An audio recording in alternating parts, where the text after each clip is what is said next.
as far as Sam Darnold goes, told you I have a trump card to say why Sam Darnold is 100% the best rookie quarterback, and that's because Tony Romo Stradamus said that he will be the best rookie quarterback. He said that. He said not even the best rookie quarterback. He said he has a chance to be the best quarterback in the National Football League. Whoa! Once Tom Brady and Aaron Rodgers are gone, he said he's going to be the next guy.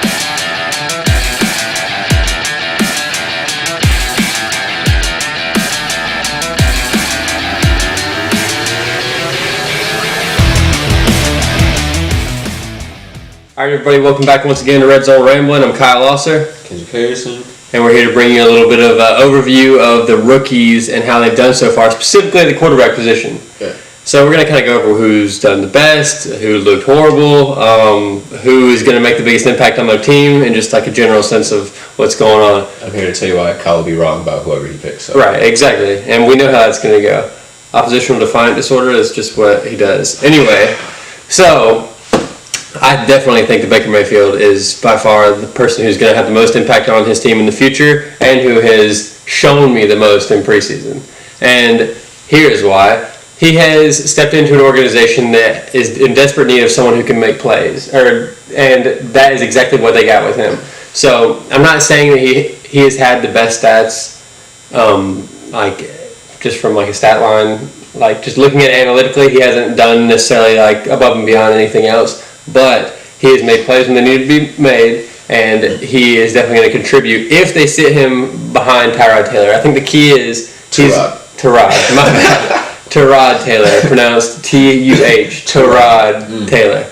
So, and that's a huge advantage to him, right? Because none of the other quarterbacks really, besides maybe Lamar Jackson and a couple of the other lower draft picks, but none of them really are sitting behind anyone. They're kind of getting thrown into the fire like immediately. And Baker, being number one overall pick, has the luxury of sitting behind a veteran, and I think that's going to give him the best chance to be the best in the future out of this rookie class.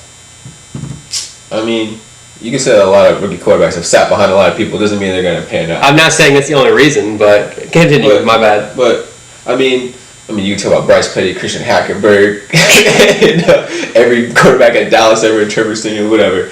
But I mean, you raised some valid points. They did need obviously he's a guy who can make plays. He did that all through his college career, and I did like Baker Mayfield. I didn't obviously like him at number one, but I mean, it's a pretty good spot for him to be there. I mean, they brought in a lot of new tools for him. He has a lot of good wide receivers there too if he starts, which we're not even sure he's going to start. But best rookie quarterback for me is Sam Darnold, like by far, like just by leaps and bounds. So literally every game he got better. I think he had his last game he had a 74% completion rate. He has all the physical tools. Like that was like the big thing when it was in the draft. I always talk about his physical tools. He's big, he's strong, he can throw on the move. Like all that was there. He was clearly athletic. Like of any quarterback, that's who they said the most about. Which was always kind of weird. I was like, it's just that he fits that mold of the quarterback type. You know what I mean? Right. Which is fine. So he has that. So that's why all the big leagues in the NFL like him and stuff like that. But the way I've seen him play in the preseason has been amazing. He can throw on the move, and the system they do in the New York Jets, they're going to be rolling out a lot, so that's great. He has really good accuracy on the move. He threw a touchdown the last game. Was his third read. Like he's going through his progressions really well, better than I think all the rookie quarterbacks have shown me so far.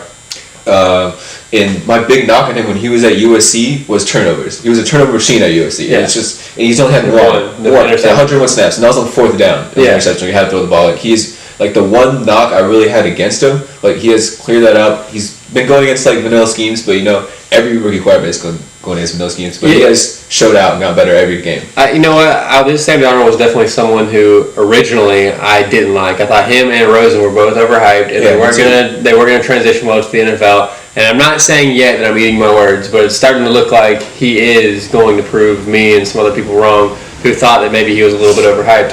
So, I mean, I'm not completely sold on him. I think it's just because I was a skeptic to begin with. Yeah. But he has looked pretty well. I think I still am going to lean more on Baker because that's my boy. But other than that, what we can say for sure, who is not, at least in my opinion, who has not progressed at all, is Josh Allen. Yeah. And this comes exactly by way of what you were just talking about as far as progression goes with Sam Darnold. Mm-hmm. Here's a guy who they wanted to bring in.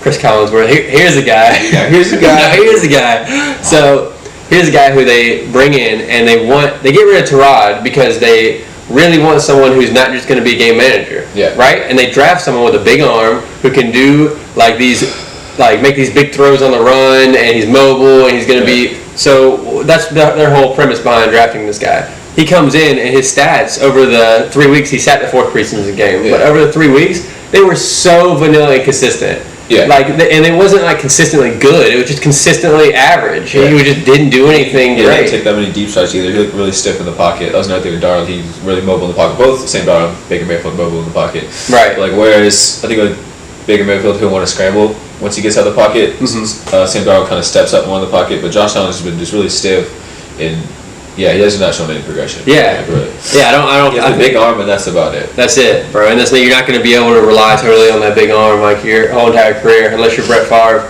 And then that's a bold statement. That's the gunslinger. That is a gunslinger. But as far as Sam Darnold goes, I told you I have a trump card to say why Sam Darnold is 100% the best rookie quarterback. And that's because Tony Romo Stradamus said that he will be the best rookie quarterback. He said not even the best rookie quarterback. He said he has a chance to be the best quarterback in the National Football League. Whoa. Once Tom Brady and Aaron Rodgers are gone, he said he's going to be the next guy after Tom Brady and Aaron Rodgers. You know what? And I don't like Tony Romo. I'm a Giants fan. I hate the Cowboys. Everything about Tony Romo as a player, but as a commentator, I love Tony Romo.